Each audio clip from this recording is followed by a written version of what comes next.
Kalau ibu mendengar lagu ini, apakah dia akan menjemputku? Bagaikan ombak lautan yang menghantam dada. Di ufuk cakrawala yang jauh, aku melabuhkan mimpiku. Di malam saat badai dan hujan memorak-porandakan sebuah pulau, sebuah panggilan masuk dari telepon umum yang sudah usang. Nyanyian seorang bocah laki-laki berusia 12 tahun, yang dimulai tanpa musik pengiring dan hanya berlatarkan suara deburan ombak, seketika membuat sesi studio radio terdiam, kaku. Seorang anak yang berdiri di atas panggung demi menyelamatkan kakeknya yang sedang sakit. Namun, di saat suaranya menggema ke seluruh negeri, yang datang menemuinya adalah pelukan beracun dari sang ibu yang baru muncul setelah 6 tahun menghilang. Dan pada malam babak final, di atas panggung di mana semua orang menahan napas, bocah itu pada akhirnya tidak menyanyi ke mikrofon, melainkan mengungkapkan sebuah kebenaran yang tidak disangka-sangka oleh siapa pun. Apa yang sebenarnya terjadi pada Banyu, bocah dari pulau terpencil ini? Di manakah Anda sedang mendengarkan kisah ini sekarang? Jangan lupa tekan tombol subscribe dan like, dan kami akan mengirimkan hembusan angin yang hangat ke tempat Anda. Ruang cerita Banyu hari ini kita mulai. Hujan turun dengan derasnya. Jarum jam di dinding sebuah studio stasiun radio di kawasan Kebon Jeruk, Jakarta, menunjukkan pukul 11 malam. Siaran langsung audisi bakat cilik Campur Sari sudah berlangsung selama 2 jam.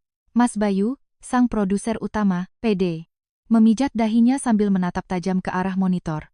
Cuma segini aja, sambungkan telepon berikutnya. Di sebelahnya, asisten PD menggelengkan kepala. Mas, sisa 3 penelepon yang antre, tapi jujur aja semuanya mirip-mirip. Nadanya juga false. Aduh, beneran deh, kalau begini terus acaranya bisa bungkus. Mas Bayu melempar pulpennya ke atas meja. DJ Dinda menahan kuap dengan headphone yang setengah dilepas, sementara 2 orang penulis naskah memejamkan mata di sofa ruang tunggu. Di kolom komentar pendengar mulai bermunculan tulisan, "Kok hari ini membosankan banget ya? Pindah channel aja deh." Tepat pada saat itu, sebuah panggilan masuk. Nomor peneleponnya terlihat aneh. Dimulai dengan kode wilayah daerah terpencil dan digitnya sangat pendek. "Mas, sepertinya ini dari telepon umum deh." Asisten PD memiringkan kepala sambil menunjukkan layar panggilan. Telepon umum? Zaman sekarang masih ada yang pakai. Mas Bayu tertawa sinis tapi tetap memberi isyarat tangan. Udahlah, sambungin aja, toh nggak akan ada yang lebih buruk dari ini. DJ Dinda menyalakan mikrofonnya. Iya, penelepon berikutnya sudah terhubung. Halo, dari mana ini?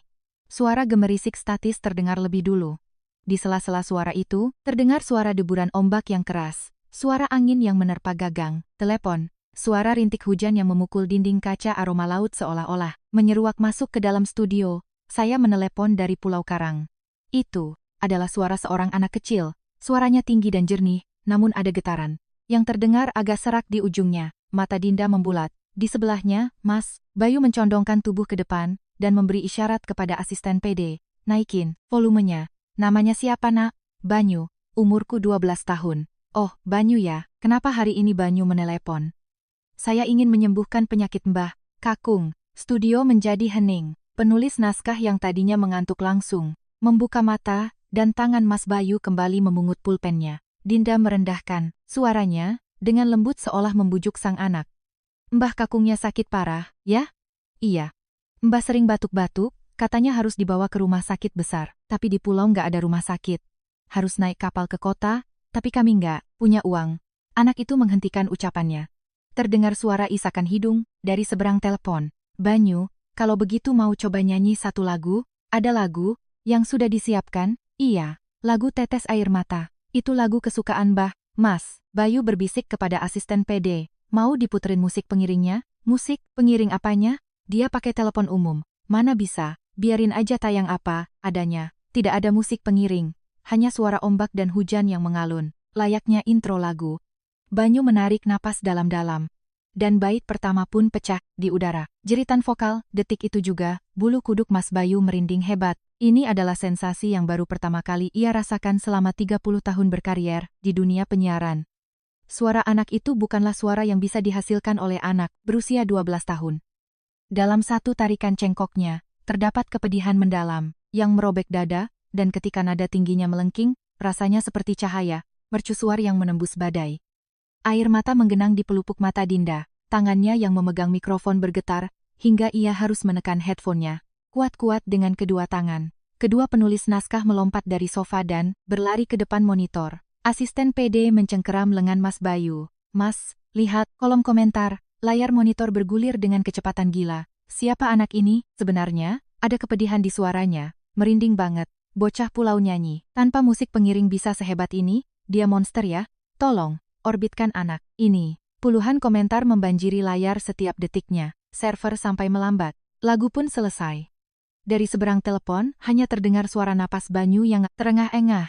Seisi studio tak ada yang sanggup berbicara. 5 detik, 10 detik. Keheningan mengudara melalui siaran radio. Dinda akhirnya membuka suara, dengan susah payah. Suaranya serak menahan tangis. Banyu, kamu hebat sekali. Belajar nyanyi dari siapa nak? Dari Mbah Kakung. Mbah yang ngajarin di atas perahu. Katanya harus nyanyi lebih keras dari suara ombak. Mas Bayu melompat dari kursinya. Ia menunjuk asisten PD dengan jarinya dan berbicara tanpa suara dari gerak bibirnya. Lagi direkam, kan? Rekam semuanya. Dinda bertanya lagi. Banyu, bapak sama ibu. Terdengar keheningan sejenak dari seberang telpon. Hanya suara ombak yang bergulung. Ibu, pergi waktu saya umur 6 tahun. Kalau bapak, saya nggak tahu. Jadi kamu tinggal berdua saja sama Mbah Kakung? Iya. Suara anak itu mengecil. Lalu tiba-tiba ia mengatakan hal ini. Mbak, kalau ibu dengar lagu ini, apakah dia akan mencariku? Seluruh studio membeku. Dinda menggigit bibirnya. Salah satu penulis naskah memalingkan wajah untuk mengusap air mata, dan Mas Bayu mengepalkan tangannya erat-erat sambil menatap langit-langit. Dinda menjawab dengan suara bergetar. Pasti ibu akan datang. Ibu mana yang gak mau datang setelah dengar Banyu nyanyi? Telepon terputus. Tut tut tut.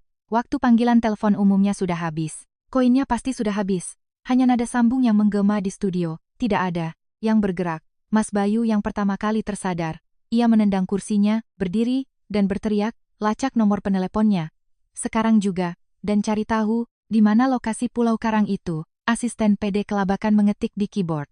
Ini telepon umum di wilayah Pulau Karang, Kepulauan Seribu Utara.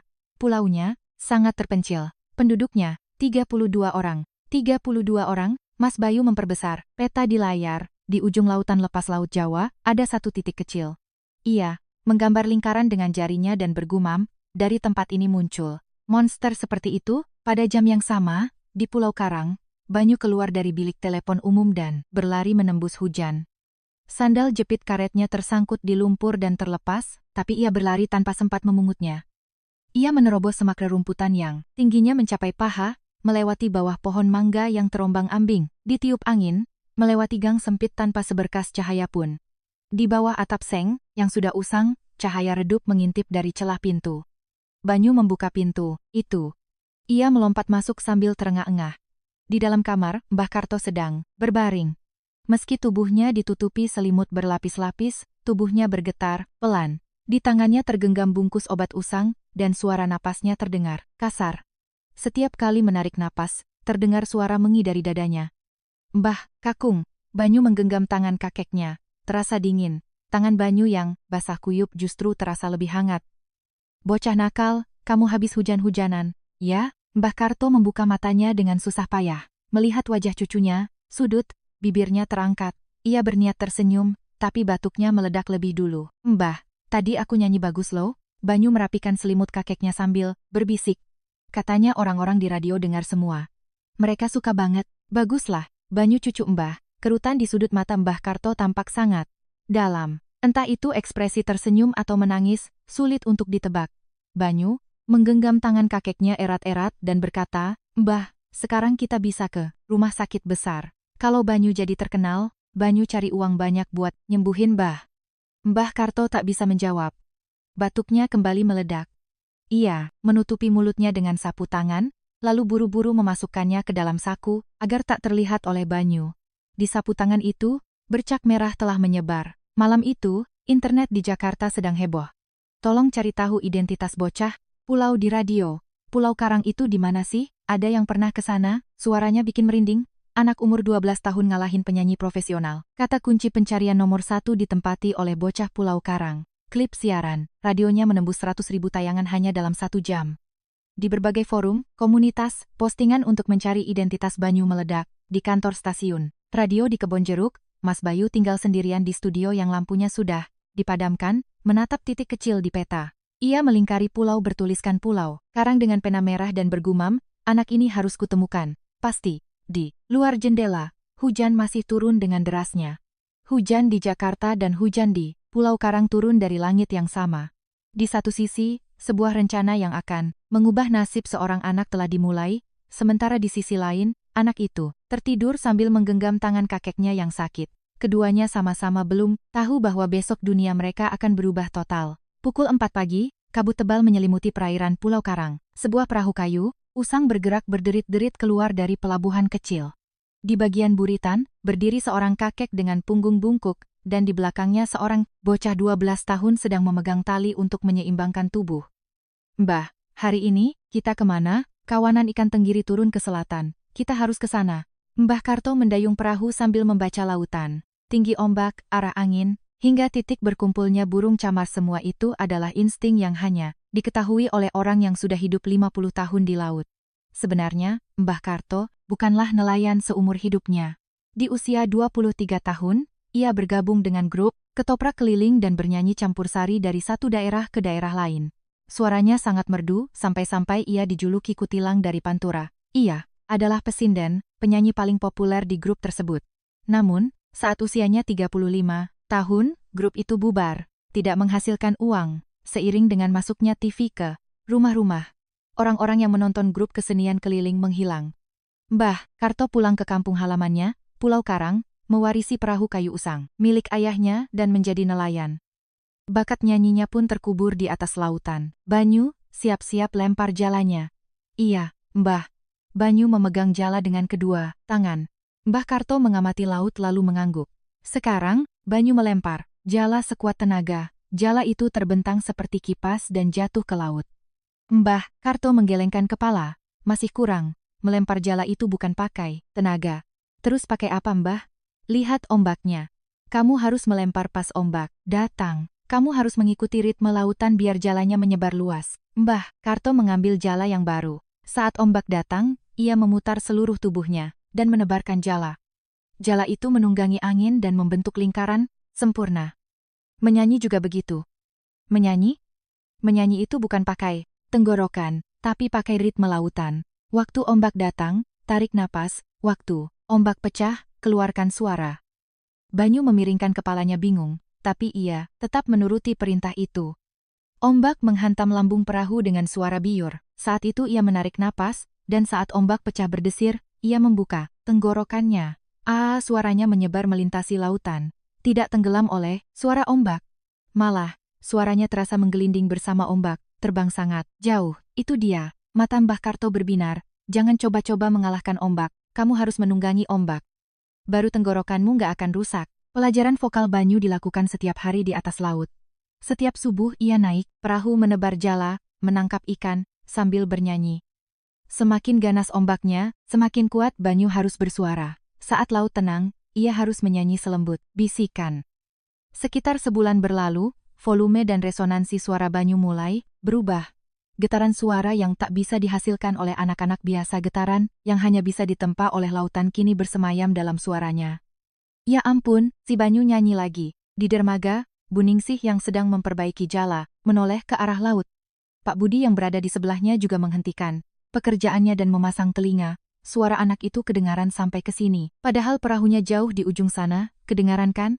Terbawa angin. Wah, Hari, ini malaikat pulau kita nyanyi lagi nih. Bu Ningsih tertawa.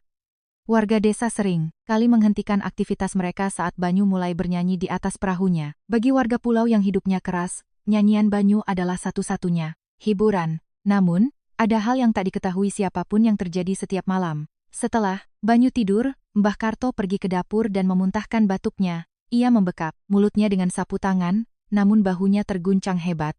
Saat batuknya reda, dan sapu tangannya dibuka, bercak merah selalu menyebar di sana. Mbah Karto buru-buru melipat sapu tangannya, dan menyejalkannya ke saku belakang celananya. Lalu ia minum seteguk air dan kembali ke kamar seolah tidak terjadi apa-apa. Pernah suatu kali, Banyu pergi ke kamar mandi saat subuh dan melihat kakeknya batuk di dapur. Ia terkejut dan berlari menghampirinya.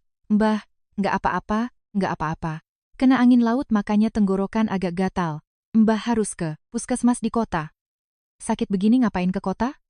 Kena angin laut juga nanti. Sembuh sendiri. Mbah Karto mengusap rambut Banyu sambil tertawa. Namun Banyu bisa merasakan tangan kakeknya gemetar. Malam itu, Banyu menahan tangisnya di dalam selimut. Ia berpikir kakeknya sakit karena dirinya. Karena merawatnya, sendirian setelah ibunya pergi, karena menangkap ikan di tengah badai hujan, karena memperbaiki jala semalaman suntuk. Karena itu semua, tubuh kakeknya hancur. Ini gara-gara aku. Coba kalau aku nggak ada, Mbah nggak akan sekeras. Ini kerjanya. Banyu meremas bantalnya kuat-kuat.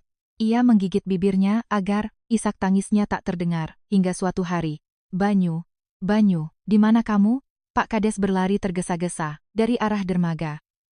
Tangannya melambai-lambaikan sebuah amplop. Pak Kades, ada apa? Coba lihat ini. Ada surat dari Jakarta. Dari stasiun TV. Banyu menerima amplop itu. Dengan tangan gemetar ia membukanya. Di dalamnya ada selembar kertas. Pemberitahuan lolos ke babak utama audisi bakat cilik campur sari. Kepada peserta Banyu. Ini beneran Pak? Beneran? Bapak udah tanya ke tukang pos sampai 3 kali. Pak Kades berteriak ke arah balai desa. Bapak-bapak, ibu-ibu, Banyu kita lolos ke stasiun TV di Jakarta. Dalam sekejap, warga desa berkerumun. Dari 32 penduduk, lebih dari 20 orang berkumpul di dermaga. Kan udah ku bilang dari pulau kita bakal muncul penyanyi. Bener, tebakanku, suaranya emang gak main-main. Nanti di Jakarta makannya gimana? Bajunya ada nggak? Ibu-ibu datang membawakan beras, sayur, dan lauk pauk. Pak Budi membawakan tas ransel bekas anaknya, dan Bu Ningsih menyodorkan 3 pasang kaos kaki baru yang dijahitnya sendiri. Mbah Karto berdiri di belakang warga, mengamati pemandangan itu. Melihat cucunya tersenyum cerah menerima hadiah dari para tetangga. Hatinya terasa hangat. Namun di saat bersamaan terasa seperti ada angin dingin yang menyapu dadanya. Dia harus ke Jakarta. Anak ini tidak seharusnya berada di sini. Namun, melepasnya pergi berarti Mbah Karto akan sendirian. Di pulau kecil ini, di rumah reot ini, ia akan tertinggal sendirian. Sambil batuk-batuk. Malam itu, Mbah Karto duduk di lincak bambu memandangi laut. Banyu mendekat dari belakang. Mbah, ikut ke Jakarta ya. Halah, Mbah nggak bisa pergi sendirian. Kalau nggak ada Mbah, Banyu nggak bisa nyanyi. Mbah Karto menoleh, mata anak itu tampak merah. Oh, dia menangis, bocah ini juga pasti ketakutan. Iya, kita pergi sama-sama. Mbah Karto menarik bahu Banyu. Anak itu merangsek ke pelukan kakeknya. Mbah, Banyu janji bakal terkenal di Jakarta. Terus Banyu, cari uang buat bawa Mbah ke rumah sakit besar. Dan, Banyu ragu sejenak. Iya, lalu mengeluarkan sebuah foto usang dari sakunya. Foto kecil yang pinggirannya sudah compang camping. Tampak seorang wanita muda tersenyum sambil menggendong bayi. Banyu juga mau cari ibu. Kalau masuk TV, ibu pasti bisa ngenalin Banyu, kan? Wajah Mbah Karto mengeras. Ia menggigit bibirnya. Ratna. Mengingat nama, itu membuat separuh dadanya perih. Tapi ia tidak menunjukkannya di depan sang cucu. Iya, kita cari ibu. Bawa Mbah ke rumah sakit. Kita lakukan semuanya, malam sebelum keberangkatan. Mbah Karto memanggil Banyu ke halaman. Angin dari arah laut mengibarkan kerah baju mereka berdua. Banyu, di Jakarta nanti bakal banyak anak yang jago nyanyi. Anak orang kaya, anak yang diajari guru vokal, mahal. Banyu tahu, kamu nggak akan bisa menang dari mereka kalau pakai teknik. Tapi ada yang lebih penting dari teknik. Mbah Karto menunjuk dada Banyu dengan jarinya. Di sini. Menyanyi itu bukan soal teknik, tapi ketulusan. Kalau kamu sedih, jangan ditahan, tumpahkan ke lagumu. Waktu senang juga begitu, salurkan saja apa yang kamu rasakan ke dalam suaramu, cuma itu yang bisa Mbah ajarkan ke kamu. Banyu mengangguk.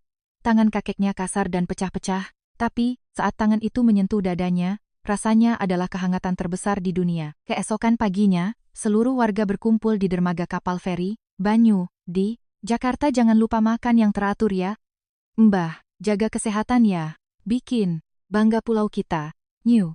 Banyu membawa 1 tas pakaian usang. Di dalamnya, berisi pakaian, makanan pemberian warga, dan foto ibunya. Mbah Karto memegang sekantong obat di satu tangan, dan menggandeng Banyu di tangan lainnya saat menaiki tangga kapal feri. Suara klakson kapal berbunyi. Kapal perlahan meninggalkan pelabuhan. Banyu berdiri di pagar geladak, menatap pulaunya yang makin mengecil. Laut yang membesarkannya, ombak yang mengajarinya bernyanyi, semakin menjauh. Mbah Karto berdiri di sebelah Banyu, menatap laut. Batuknya naik ke tenggorokan tapi ia menahannya kuat-kuat. Kalau anak ini sudah kulepaskan ke dunia luar, tugasku sudah selesai. Memikirkan itu membuat matanya panas, jadi Mbah Karto memalingkan wajahnya menantang angin, agar Banyu tidak menyadarinya. Kapal terus melaju menuju daratan utama, meninggalkan Pulau Karang, yang menghilang di balik cakrawala. Saat turun di stasiun Gambir, Jakarta, Banyu tak bisa menutup mulutnya. Orang-orang tumpah ruah tiada habisnya. Jumlah orang yang bergerak secara bersamaan jauh lebih banyak daripada seluruh penduduk Pulau Karang, dan di atas kepala mereka, gedung-gedung berlapis kaca menjulang seolah menusuk langit. Mbah Karto menggenggam tas pakaian usangnya erat-erat sambil menggandeng tangan Banyu. Tangannya dipenuhi ketegangan. Mbah, ini Jakarta ya? Iya, ini Jakarta. Suara Mbah Karto mengecil. Waktu ia datang ke Jakarta 40 tahun lalu, bersama grup ketoprak keliling, kotanya belum sebesar ini. Dua orang itu berdiri lama di depan peta rute busway, KRL sebelum akhirnya memutuskan naik taksi. Ongkos taksi sama dengan uang lauk seminggu di pulau, tapi mereka tak tahu cara. Pergi ke stasiun TV. Memasuki lobi stasiun TV, suasananya berubah total. Di ruang tunggu, sekitar 15 anak yang lolos audisi awal telah berkumpul. Semuanya memakai kostum panggung yang mewah dan sedang berlatih vokal dengan pelatih profesional. Di satu sisi, seorang ibu sedang menyuruh hairstylist merias rambut putranya, sementara di sisi lain, seorang ayah berjas rapi sedang menelepon manajer. Banyu mengenakan setelan jas payet yang dibeli di pasar malam. Baju itu dibeli pakai uang 150.000 dari tabungan Mbah Karto. Lengannya sedikit kepanjangan hingga menutupi ujung jari, dan jahitan bahunya melorot ke bawah. Mama, lihat deh anak, itu. Baju apaan tuh? Anak yang duduk di sebelahnya menarik lengan baju ibunya, sambil menunjuk Banyu. Ibu itu menatap Banyu dan Mbah Karto dari atas ke bawah, lalu mendengus. Jangan dilihatin. Mama juga nggak tahu gimana anak kayak gitu bisa lolos sampai ke sini. Perkataan itu terdengar jelas di telinga Banyu. Banyu menunduk sambil menarik ujung lengan jasnya. Mbah Karto merangkul bahu Banyu dan berbisik pelan, nggak usah dipikirin. Di atas panggung, yang nyanyi, itu bukan baju. Pada saat yang sama, di ruang direktur lantai 4 stasiun TV, Direktur Kusuma sedang menatap monitor. Di layar, klip siaran radio Banyu sedang diputar, dan jumlah penontonnya sudah menembus 3 juta. Ini bisa dijual, kata Direktur Kusuma pada penulis naskah yang duduk di sebelahnya. Anak yatim dari pulau, kakeknya sakit, anak miskin yang berjuang. Narasi sedih begini yang bikin rating naik. Urusan skill nyanyi mah belakangan. Tapi Pak Direktur, kemampuan nyanyinya beneran bagus loh. Ya kalau skill sih emang harus bagus. Tapi zaman sekarang skill aja nggak laku, harus ada dramanya. Harus bisa bikin penonton nangis biar mereka nggak pindah channel. Direktur Kusuma membalik profil Banyu sambil menaikkan sudut bibirnya. Di matanya tidak ada setitik pun kasih sayang pada anak itu, melainkan hanya khayalan tentang grafik rating pemirsa yang meroket. Babak utama pun dimulai. Giliran Banyu adalah yang ke-12. Ia menonton penampilan peserta-peserta sebelumnya lewat monitor di ruang tunggu, dan semuanya memiliki level yang sangat tinggi. Teknik dari anak-anak yang mendapat les privat itu terasa sangat jelas meski lewat layar. Tangan Banyu menjadi dingin. Ujung-ujung jari yang diletakkan di atas lututnya memucat. Peserta selanjutnya, urutan ke-12, Banyu. Saat namanya dipanggil, Banyu bangkit dari kursinya. Kakinya gemetar. Saat ia berjalan melewati lorong menuju panggung, ia mendengar suara tawa cekikikan dari belakang. Lihat tuh bajunya, jas payet murahan dari pasar. Masa manajernya kakek-kakek gitu? Lucu banget nggak sih? Banyu pura-pura tidak dengar, tapi telinganya merah padam. Ia mengepalkan dan membuka tangannya, berulang kali saat menaiki tangga panggung. Sorot lampu menyorotnya tajam. Kursi penonton terisi penuh, dan lensa-lensa kamera secara serempak berputar ke arah Banyu. 3 orang juri duduk di depan, dan ratusan pasang mata menatap bocah 12 tahun itu.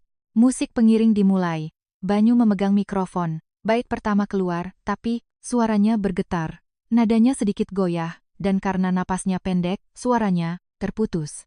Orang tua dari anak saingannya yang duduk di baris depan saling bertatapan dan tersenyum sinis. Ekspresi yang seolah berkata, nggak ada apa-apanya. Pandangan Banyu mulai memutih.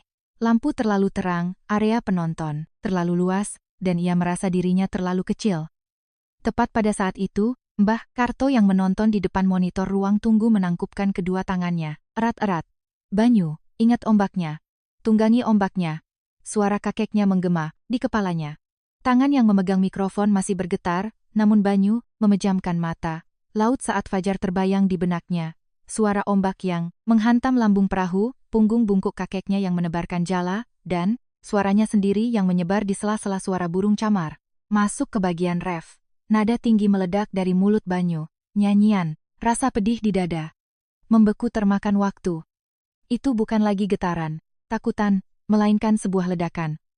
Resonansi suara yang biasa menembus ombak di atas laut itu, kini menghantam langit-langit studio TV dan gaung. Suara yang saking kuatnya sampai tak sanggup ditahan oleh mikrofon, menyebar ke seluruh pelosok kursi penonton. Senyum mengejek di wajah para orang tua seketika, kaku, dan salah satu juri meletakkan pulpennya sambil bersandar di sandaran kursi.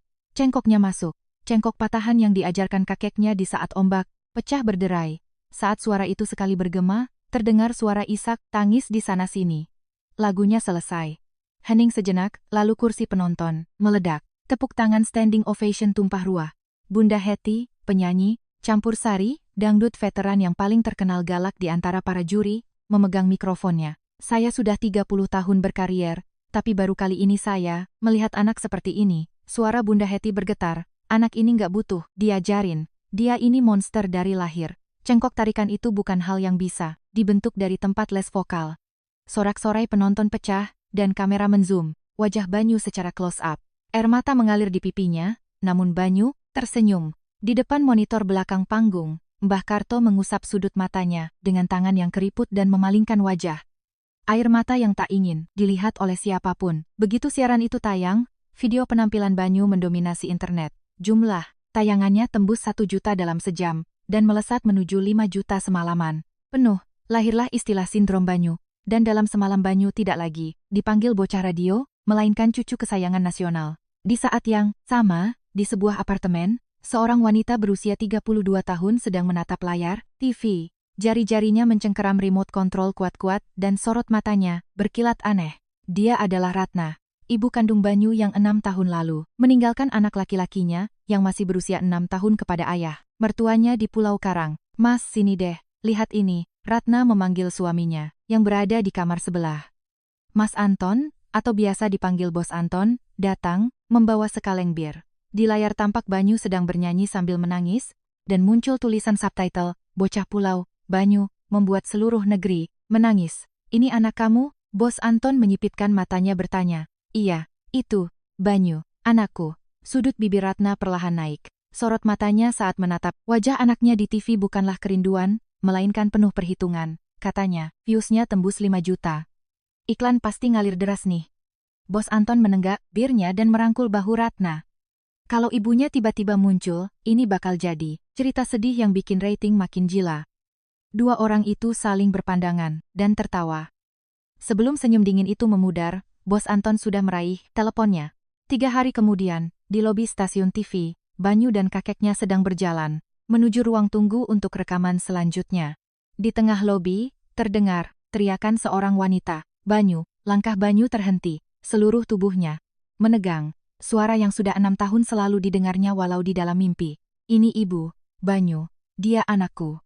Ratna berdiri merentangkan tangan dengan air mata yang bercucuran, seolah-olah sadar ada kamera, sementara di belakangnya Bos Anton yang memakai jas rapi berdiri sambil bersedekap dan tersenyum. Banyu tak bisa bergerak, botol minum di tangannya jatuh menggelinding, tapi ia tak sanggup memungutnya. Di sebelahnya, wajah Mbah Karto mengeras seperti batu. Ratna berjalan mendekati Banyu dengan kedua tangan terentang. Banyu, ini ibu, datang nak.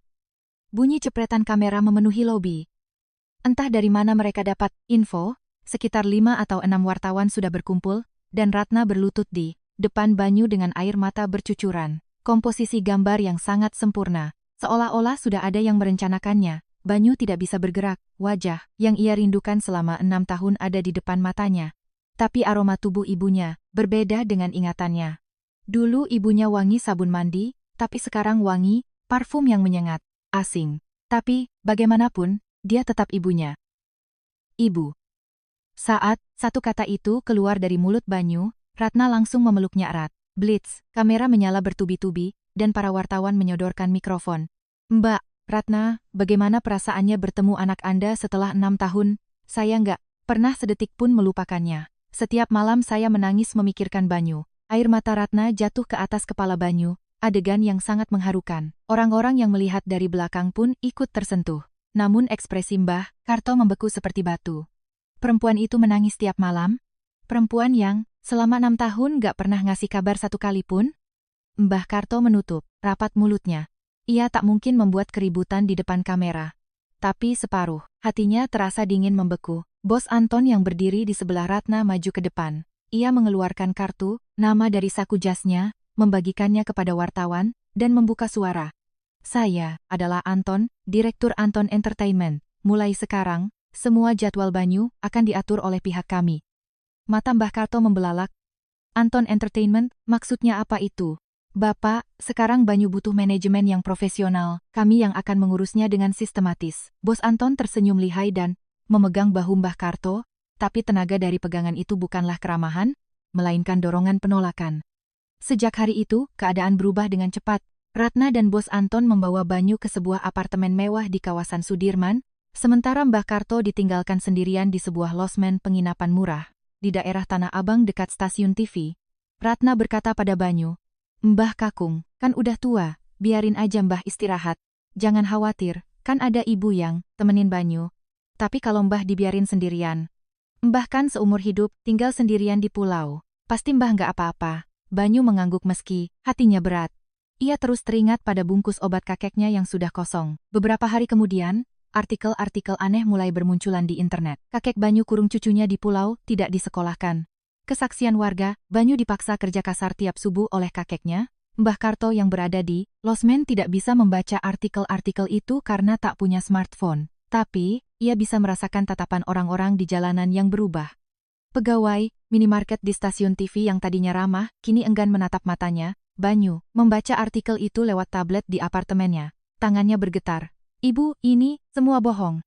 Mbah nggak pernah pukul aku. Aku juga disekolahin, makanku juga, diurusin sama Mbah. Ibu kan tahu. Tapi orang-orang mikirnya gitu. Mau gimana? Lagi, kalau Mbah diam aja, nanti juga beritanya hilang sendiri. Ratna merebut tablet itu dengan santai sambil mengalihkan pembicaraan. Daripada mikirin itu, mending siap-siap buat syuting besok. Syuting suplemen herbal, kalau ini gol, uang yang masuk gede banget. Bos Anton tanpa henti mengambil kontrak iklan yang menampilkan wajah Banyu. Suplemen herbal, buku pelajaran anak, merek baju, sampai minuman vitamin yang belum pernah diminum Banyu sekalipun. Di surat kontrak, yang tanda tangan adalah Ratna sebagai wali Banyu, dan uang DP-nya masuk ke rekening Bos Anton. Hari Banyu dimulai jam 6 pagi. Wawancara, pemotretan foto, syuting iklan, tampil, di variety show, berlangsung non-stop sampai jam 10 malam. Sebagian besar harinya, Banyu cuma makan nasi bungkus atau lemper di dalam mobil, dan ia hanya berlatih nyanyi 30 menit nyolong-nyolong waktu di sela kesibukan itu. Om, Hari, ini boleh aku tambah waktu buat latihan nyanyi? Tanya Banyu hati-hati pada Bos Anton. Latihannya nanti aja, sekarang iklan dulu yang penting, mumpung kamu lagi tenar, harus dikeruk uangnya. Kapan lagi coba? Nada bicara Bos Anton sama sekali tidak ramah kepada anak kecil. Banyu pun menutup mulutnya. Ia mulai membenci menyanyi. Dulu, saat menyanyi sambil mendengar suara ombak, dadanya terasa hangat, tapi sekarang ia harus bernyanyi di depan kamera sambil memasang ekspresi yang sudah ditentukan. Disuruh senyum, ia harus senyum. Disuruh nangis, ia harus nangis. Rasanya seperti akting, bukan bernyanyi. Suatu sore, Mbah Karto datang ke stasiun TV. Ia ingin bertemu Banyu. Di lobi, ia berkata pada petugas resepsionis. Saya kakeknya Banyu, mau ketemu cucu saya. Sebentar ya Pak. Petugas itu menelepon dan 5 menit kemudian, 2 orang penjaga keamanan turun. Pria-pria berbadan tegap berpakaian safari. Bapak, Banyu sedang syuting, jadi nggak bisa dibesuk. Nggak bisa dibesuk? Saya ini kakeknya. Mau ketemu cucu sendiri kok dibilang besuk? Maksudnya apa? Ini perintah dari Bos Anton. Dilarang ada kontak dengan pihak luar selama proses syuting. Pihak luar? Saya dibilang pihak luar? Nada suara Mbah Karto meninggi. Salah satu security melangkah maju dan menghalangi Mbah Karto. Tolong, Bapak pulang saja dengan tenang. Kalau tidak, kami juga yang repot. Mbah Karto berdiri terpaku cukup lama di sana. Ia mengepalkan tangannya kuat-kuat lalu perlahan melepasnya. Punggung Mbah Karto yang berbalik pergi terlihat sangat bungkuk, dan dari langkah kakinya yang meninggalkan pintu otomatis gedung, terdengar suara batuk yang meledak. Malam itu, Banyu melewati kamar mandi apartemen dan langkahnya terhenti. Ratna sedang melakukan sesuatu di dalam kamar mandi. Pintunya sedikit terbuka. Banyu mengintip dari celah. Ratna sedang membuka bungkus obat-obatan. Itu adalah obat kakeknya yang dititipkan pada Banyu. Obat batuk dan pereda nyeri dari puskesmas, yang dibawa dari pulau sebelum ke Jakarta. Ratna menuangkan obat-obat itu ke dalam kloset dan menekan tombol flash. Mata Banyu membulat lebar. Jantungnya berdegup kencang seolah jatuh ke dasar perut. Ibu. Ratna tersentak kaget dan menoleh. Banyu berdiri di ambang pintu kamar mandi. Wajah anak itu pucat pasi. Ibu, itu kan obat Mbah, kenapa dibuang? Ekspresi Ratna berubah dalam sekejap. Dari panik, menjadi kesal. Lalu berubah menjadi wajah datar yang dingin. Ia menaikkan sudut bibirnya lalu berjongkok di depan Banyu. Banyu, ini semua demi kebaikan kamu. Mbah sakit, kenapa obatnya dibuang? Nanti kalau Mbah meninggal, gimana? Mbah kamu itu memang udah sakit-sakitan. Kata dokter, penyakit kayak gitu nggak bakal sembuh meski minum obat. Ibu udah nanya sama dokternya, langsung. Itu adalah kebohongan. Ratna tidak pernah bertanya pada dokter. Ia hanya merasa keberadaan Mbah Karto di sisi Banyu akan mengganggu rencananya. Banyu menatap mata ibunya. Itu bukanlah mata hangat yang ia impikan selama 6 tahun. Mata itu dingin dan kering. Seperti sorot mata tanpa emosi di depan kamera saat syuting iklan. Ibu, aku mau telepon Mbah. Nggak boleh.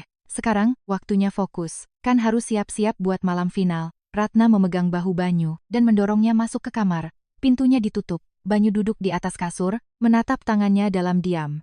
Tangan yang biasa memegang mikrofon, tangan yang menarik jala kakeknya, tangan yang mengelus foto ibunya. Tangan itu kini tidak memegang apa-apa. Saat larut malam tiba, Banyu turun ke ruang latihan. Itu adalah studio bawah tanah yang disewa Bos Anton. Ruangan dingin yang diterangi lampu neon putih yang menyilaukan. Di depan dinding cermin, berdiri satu buah stand mic. Banyu memegang mikrofon itu. Ia mencoba bernyanyi. Namun tenggorokannya tak mau terbuka. Yang naik dari dalam dadanya bukanlah suara, melainkan tangisan. Mbah, Kakung. Banyu meringkuk di depan cermin, menyembunyikan wajahnya di antara lututnya. Bahunya berguncang. Di bawah cahaya lampu neon, suara tangis anak 12 tahun itu menggema di ruang latihan yang kosong. Tak ada seorang pun yang mendengarnya. 2 minggu sebelum malam final. Di laun sebuah hotel, Direktur Kusuma dan Bos Anton duduk berhadapan. Di atas meja ada 2 gelas whisky, dan Direktur Kusuma menyodorkan setumpuk dokumen ke arah Bos Anton. Bos Anton, mari bicara jujur. Bisakan bikin Banyu menang? 2 jurinya udah saya amankan. Semua, settingannya udah beres. Lalu apa yang kamu mau? Setengah dari semua keuntungan yang dihasilkan setelah final. Album, iklan, bayaran manggung, semuanya. Bos Anton mencekap whisky-nya, lalu sudut bibirnya naik. Setengah itu, lumayan gede loh Pak, bukan gede, tapi ini adil. Bapak yang kasih, panggungnya, saya yang keruk uangnya, kan? Kalau 50-50 berarti adil. Tatapan dua pria itu beradu. Setelah jeda sesaat, Bos Anton mengulurkan tangannya. Boleh, tapi Bapak harus pastikan, jangan khawatir. Lagu yang akan dinyanyikan Banyu di babak final, saya yang pilih langsung. Saya akan suruh pencipta lagu bikin lagu baru, hak ciptanya kita bagi 2. Bos Anton mengangguk, lalu menandatangani dokumen itu. Sambil meletakkan pulpen, ia bergumam pelan, lalu kakeknya Banyu gimana? Dia bolak-balik ke stasiun TV terus. Soal kakek tua itu, Bos Anton urus sendirilah. Kalau ada kakeknya di samping Banyu, dia kan susah dikontrol. Keduanya mendentingkan gelas. Suara benturan kaca terdengar, nyaring di lounge yang sepi, tapi suara itu bagaikan bilah pisau yang akan menebas nasib bocah 12 tahun. Keesokan paginya, Banyu terbangun karena mendengar suara aneh di ruang tengah apartemen. Ratna dan Bos Anton sedang duduk di meja makan, berbicara, dan karena pintu kamar sedikit terbuka, suara mereka terdengar dari luar. Iklan yang ini, aja 300 juta. Bulan depan masuk lagi 2, kata Bos Anton sambil mengetik di kalkulator ponselnya. Anak ini benar-benar mesin pencetak uang. Kalau dia menang final, kontrak album langsung turun, mulai dari situ angkanya udah miliaran. Ratna tersenyum sambil minum kopinya. Keputusanku pintar kan? Untung, Banyu ku bawa kemari. Iyalah. Tapi masalah si kakek tua itu harus cepet diberesin. Kalau orang tua itu ikut campur terus, urusannya bisa ribet. Tenang aja, Banyu nurut kok omonganku. Banyu mendengarkan percakapan itu sambil meremas selimutnya erat-erat. Mesin pencetak uang. Kata-kata itu menancap di dadanya bagaikan paku. Ternyata mereka datang bukan karena sayang padaku, tapi karena uang. Fakta yang tak ingin ia ketahui itu menerobos masuk ke telinganya, dan kini bersarang di tengah dadanya. Sore harinya, saat Bos Anton membawa Banyu ke lokasi syuting, ia berkata, "Banyu, di malam final kamu wajib menang. Paham?" "Iya Om. Kalau kamu kalah, di final." Bos Anton melihat Banyu lewat kaca spion tengah. Sorot matanya, dingin, "Tahu nggak siapa yang bayarin kamar losmen kakekmu? Om yang bayar. Kalau kamu kalah, uangnya Om stop. Kakekmu nggak punya tempat tinggal, harus balik ke pulaunya. Tapi kalau tiket kapal feri nggak ada, gimana nasib kakekmu, Om? Tolong jangan gitu Kembah. Makanya kamu harus lakuin yang benar. Kalau kamu nurut, mbahmu bakal hidup enak. Ngerti?" Banyu hanya bisa mengangguk. Demi melindungi kakeknya, ia harus menuruti mereka. Agar tak dibuang lagi, agar tak kehilangan kakeknya. Mulai saat itu, Banyu menjadi boneka. Ratna bahkan mulai mengatur pola makan Banyu. Sarapan hanya telur rebus dan segelas susu. Makan, siang salad dada ayam. Malam harinya hampir tidak diberi makan. "Kalau mukamu kelihatan bengkak di kamera, nggak bagus. Tahan dikit ya, Ibu, aku lapar." "Lapar ya ditahan. Kelihatan ganteng di TV itu yang paling penting." Pipi Banyu semakin tirus. Kantung matanya menghitam, dan ia mulai pusing saat berlatih. Sementara itu, rumor aneh mulai beredar di internal stasiun TV. Panggungnya, Banyu itu semuanya udah diatur kan? Katanya Direktur Kusuma udah nentuin nilai dari juri. Lagu buat finalnya juga direktur yang milih kan? Padahal aslinya, peserta yang harus pilih sendiri." Asisten PD Mbak Citra mendengar desas-desus. Itu, dia adalah PD yang pertama kali menemukan bakat Banyu di radio. Citra menemui Direktur Kusuma. "Pak Direktur, bukannya peserta sendiri yang harus menentukan lagu untuk final? Udah, biar saya yang urus. Kamu jangan ikut campur. Tapi mungkin Banyu punya lagu sendiri yang ingin dia nyanyikan." "Mbak Citra, kamu berani ngatur-ngatur urusanku?" Tatapan Direktur Kusuma menajam, membuat Citra terpaksa tutup mulut. Namun keyakinannya bahwa ada yang tidak beres makin kuat. Banyu berlatih lagu final di ruang latihan. Lagu itu adalah lagu pilihan Direktur Kusuma. Lagu campur sari modern yang penuh dengan teknik meliuk-liuk, yang rasanya tidak cocok dengan karakter Banyu. Ia bernyanyi di depan cermin, namun wajahnya sendiri terasa asing. Bukan lagu seperti ini yang diajarkan kakeknya. Menyanyi itu bukan soal teknik, tapi ketulusan.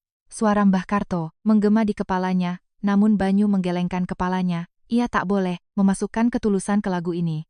Ia harus menyanyikan persis seperti yang diperintahkan. Demi melindungi kakeknya. Cahaya di mata Banyu dalam cermin telah padam. Ia bernyanyi, tapi tanpa emosi. Nadanya tepat, cengkoknya rapi, tapi resonansi suara yang dulu membelah lautan Pulau Karang kini hilang entah ke mana. Di saat yang sama, di kamar losmen yang pengap, Mbah Karto berbaring di lantai, sambil terbatuk parah. Obatnya sudah habis lebih dari seminggu. Setelah Ratna membuang obatnya, ia tak bisa membeli yang baru, tak ada uang. Sisa uangnya sudah habis dipakai bayar taksi dan makan, dan ia tak bisa menelepon Banyu karena Banyu tidak pernah mengangkatnya. Sebenarnya Banyu bukan tidak mau mengangkatnya. Bos Anton yang merampas ponsel Banyu. "Biar Om yang pegang ini. Kalau ada telepon masuk waktu syuting, kamu nggak fokus." Banyu ingin protes, tapi ia mengurungkan niatnya. Ia tahu protes pun percuma. Mbah Karto memohon kepada pemilik losmen karena belum bisa bayar sewa. "Tolong kasih waktu beberapa hari lagi, Bu. Cucu saya pasti segera hubungi saya." "Bapak, saya ini juga butuh uang buat makan. Saya kasih kelonggaran sampai minggu ini aja ya." Setelah keluar dari losmen, Mbah Karto berjalan ke arah stasiun TV. Kakinya terasa berat, napasnya terengah-engah. Saat menyeberang di zebra cross, tiba-tiba pandangannya berkunang-kunang. Tenaga di kakinya lenyap, dan ia jatuh terduduk di tengah jalan. "Bapak, nggak apa-apa Pak." Seorang pejalan kaki berlari dan memapah Mbah Karto. Mbah Karto mengibaskan tangannya menolak, mencoba berdiri, tapi kakinya tak mau menurut. "Saya panggilkan ambulans ya Pak?" "Nggak usah. Saya istirahat sebentar juga sembuh." Mbah Karto akhirnya duduk di bangku taman kota. Ia merogoh sapu tangan usang dari sakunya dan menutupi mulutnya yang terbatuk. Bercak merah itu kembali menyebar. Ia ingin menelepon cucunya, tapi ia tak hafal nomornya. Saat ia meminjam telepon pemilik losmen, selalu ada suara mesin yang mengatakan nomor yang dituju sedang tidak aktif. "Aku nggak boleh jadi beban Banyu. Anak itu lagi menuju sukses, kalau aku datang malah ganggu dia." Mbah Karto duduk lama di bangku itu sebelum akhirnya berjalan perlahan kembali ke losmen. Hari gladi bersih, rehearsal, babak final tiba. Banyu naik ke atas panggung, menyanyikan lagu pilihan Direktur Kusuma. Tekniknya sempurna, tapi suaranya kosong. Juri Bunda Hetty yang menonton gladi bersih memiringkan kepalanya. Aneh. Itu beneran anak yang waktu babak utama itu? Suaranya keluar sih, tapi hatinya nggak kerasa. Saat menyanyikan bagian ref, Banyu tiba-tiba lupa liriknya, kepalanya blank. Lampu sorot terasa menyilaukan matanya dan kakinya mulai lemas. Mbah Kakung, Mbah lagi ngapain ya sekarang? Udah makan belum? Ada obatnya nggak? Pikirannya berputar-putar tanpa henti, lalu tiba-tiba, pandangannya menggelap. Tubuh Banyu ambruk ke depan. Mikrofon terlepas dari tangannya, jatuh berdebum ke lantai, dan Banyu terkapar di atas panggung. Banyu, para kru berlarian mendekat. Mbak Citra ikut melompat ke atas panggung, sementara wajah Bos Anton yang menonton di kursi penonton pucat pasi. Ratna, memasang wajah terkejut, namun yang pertama kali melintas di matanya bukanlah rasa khawatir, melainkan perhitungan.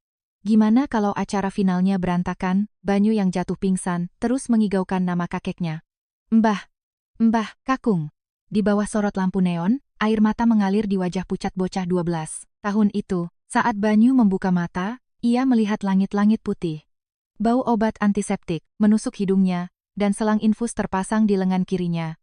Rumah sakit, perawat memberitahunya bahwa ia dilarikan ke UGD setelah pingsan di panggung, gladi bersih, malnutrisi parah dan dehidrasi. Anak 12 tahun kok bisa nggak makan sampai begini sih? Perawat mengomel sambil mengatur tetesan infus.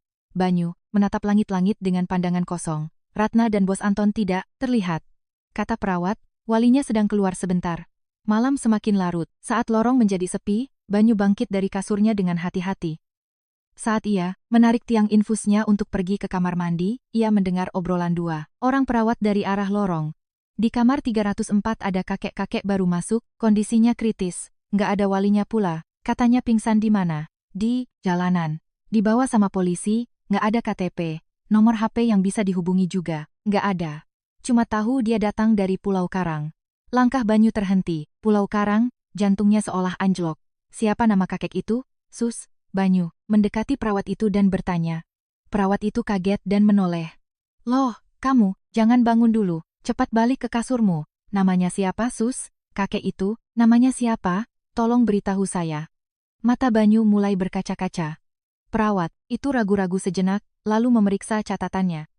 Di sini tertulis namanya Pak Karto, tapi, Mbah. Banyu berlari ke lorong sambil menarik tiang infusnya. Perawat memanggilnya dari belakang, tapi ia tak berhenti.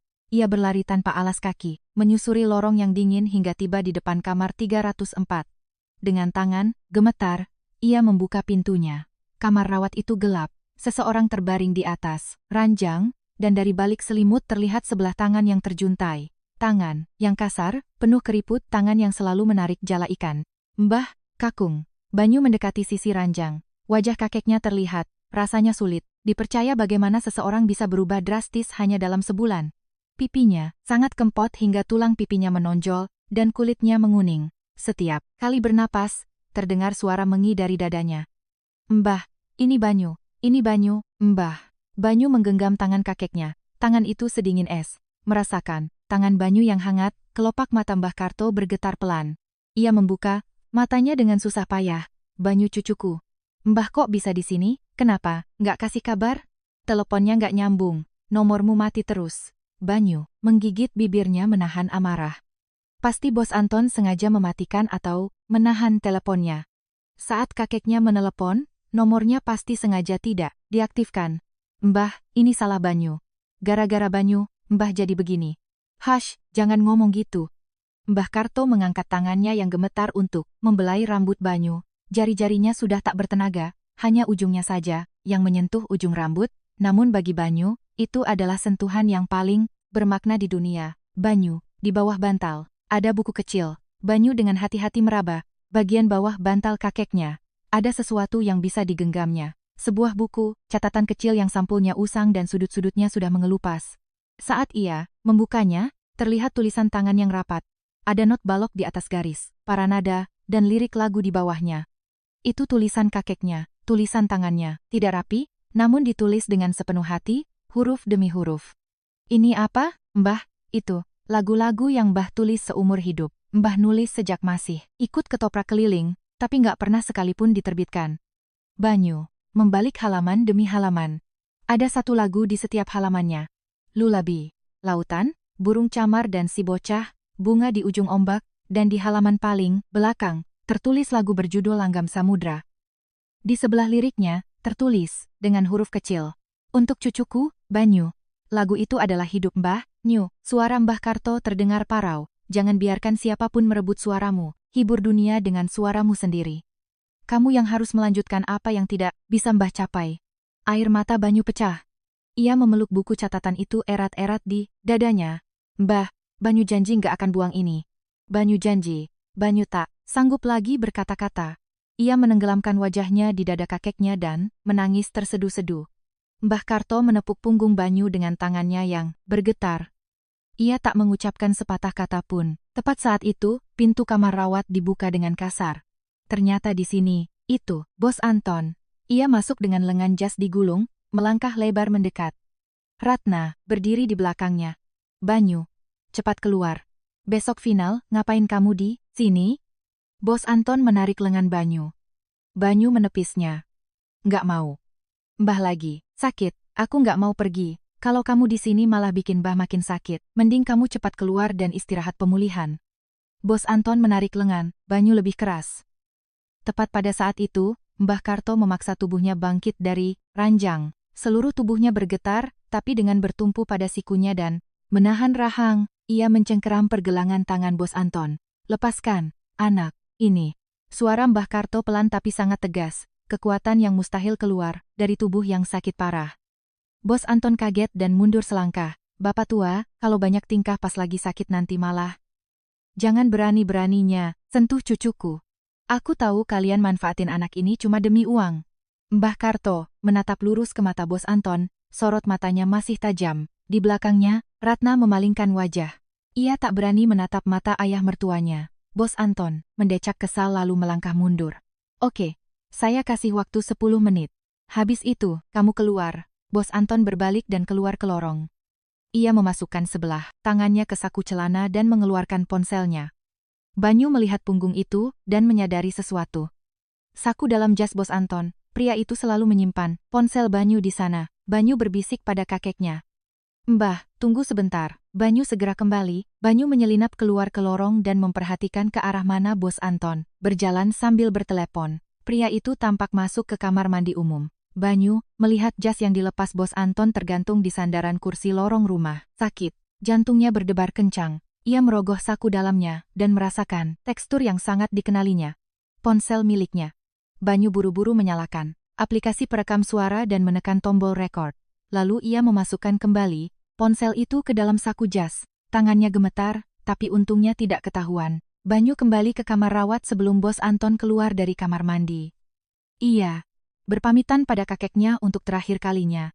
"Mbah, lagu yang bakal Banyu nyanyiin di final nanti adalah lagu yang ada di buku ini. Banyu bakal nyanyiin lagunya Mbah." Mbah Karto menggenggam tangan Banyu kuat-kuat. "Mbah akan nonton, pasti Mbah tonton."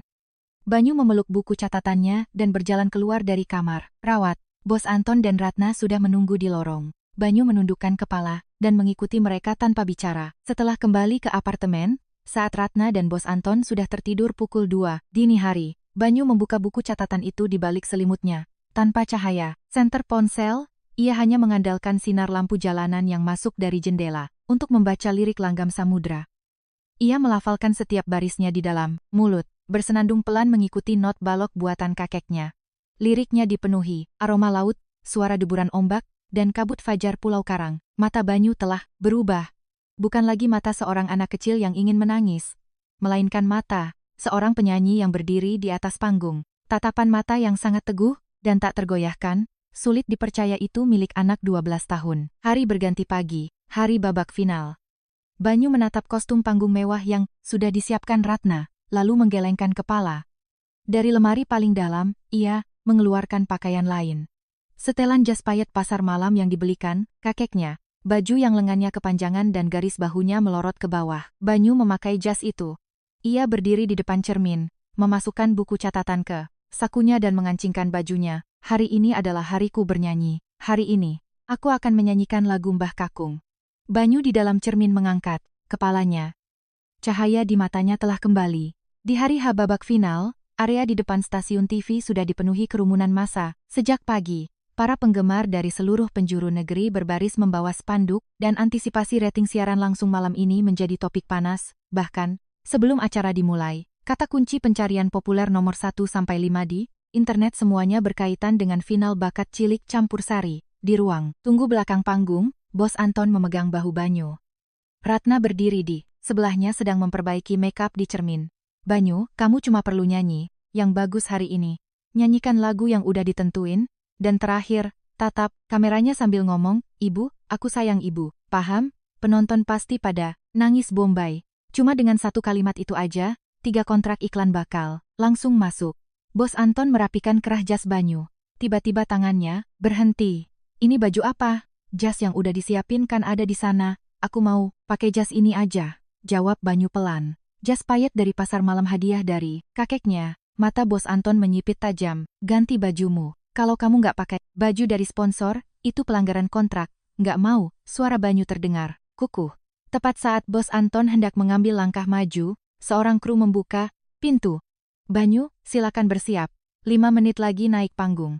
Bos Anton mendecak kesal, tapi waktunya sudah habis.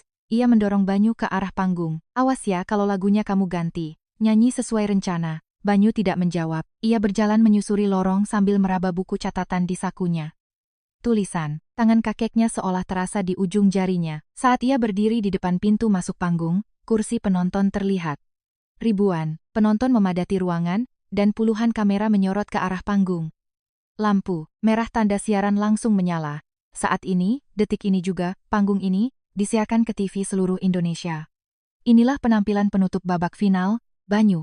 Suara pembawa acara menggema, disambut sorak-sorai penonton. Banyu melangkah maju. Cahaya lampu menusuk matanya dan lantai terasa bergoyang. Namun, langkahnya tak terhenti. Ia berdiri di tengah panggung, memegang mikrofon.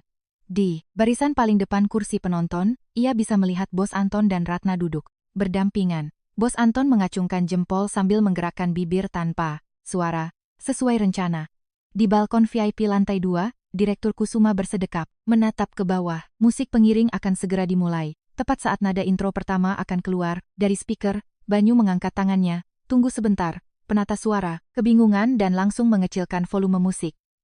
Musik pengiring berhenti. Kursi penonton mulai berbisik-bisik. "Ada apa? Kenapa berhenti? Ada masalah teknis?" Suara bisikan mulai menyebar. Di lantai 2, Direktur Kusuma langsung berdiri dari kursinya. Ia berteriak pada kru di sebelahnya. "Woi, itu anak, ngapain? Cepat putar musiknya lagi." Kru mencoba memberi instruksi ke tim sound, lewat handy talkie, namun Banyu sudah lebih dulu berbicara ke mikrofon. "Ada yang ingin saya sampaikan." Kursi penonton mendadak sunyi. Ribuan pasang mata menatap bocah 12 tahun itu. Suara Banyu terdengar gemetar, namun sangat jelas. "Lagu yang seharusnya saya nyanyikan hari ini sudah ditentukan sebelumnya. Tapi, lagu itu bukan lagu yang saya pilih." Wajah Direktur Kusuma menegang. "Bos Anton," setengah berdiri dari kursinya. "Sebelum menyanyi, saya ingin memperdengarkan sesuatu kepada kalian semua." Banyu mengeluarkan sesuatu dari sakunya. Sebuah ponsel. Ponselnya sendiri yang ia curi kembali dari saku jas Bos Anton. Kursi penonton kembali bergemuruh. Banyu mendekatkan ponselnya ke mikrofon. Saat ia menyentuh layar, rekaman suara pun diputar. Suara dari dalam ponsel keluar melalui speaker panggung. "Asal anak ini bisa dikibulin pelan-pelan, kita seumur hidup nggak pusing mikirin duit." Itu suara Bos Anton. Kursi penonton membeku. Kakek tua itu mau mati atau enggak, ya biarin aja. Yang penting muka si Banyu. Mukanya dia itu tambang emas. Suara Ratna menyusul terdengar. Kalau dia menang final, kontrak album bakal cair, iklan juga makin banyak yang masuk.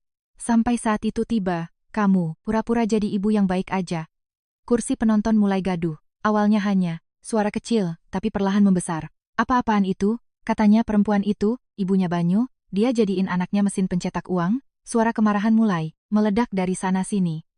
Bos Anton melompat berdiri dari kursinya dan mencoba bergerak ke arah pintu keluar.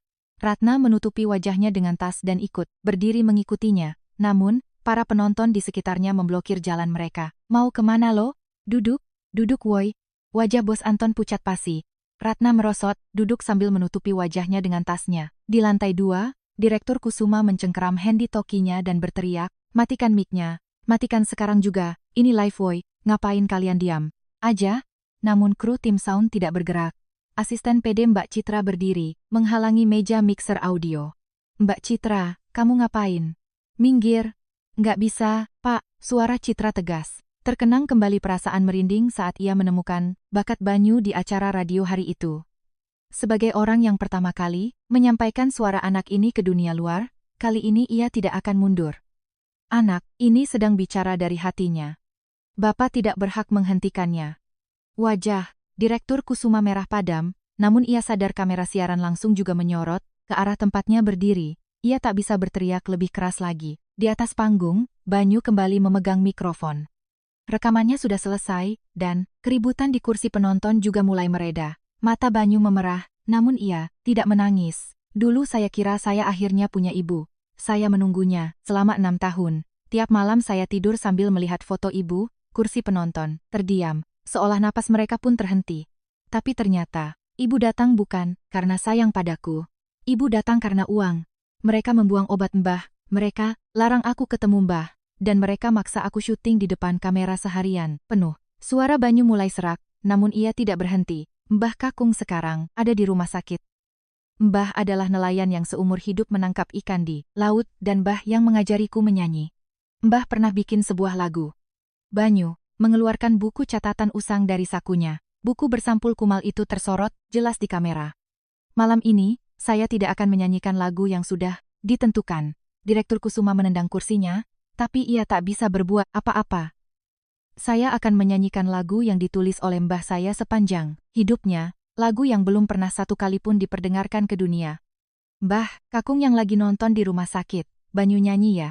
Banyu menatap lurus ke arah kamera. Ia tahu kakeknya ada di seberang layar TV.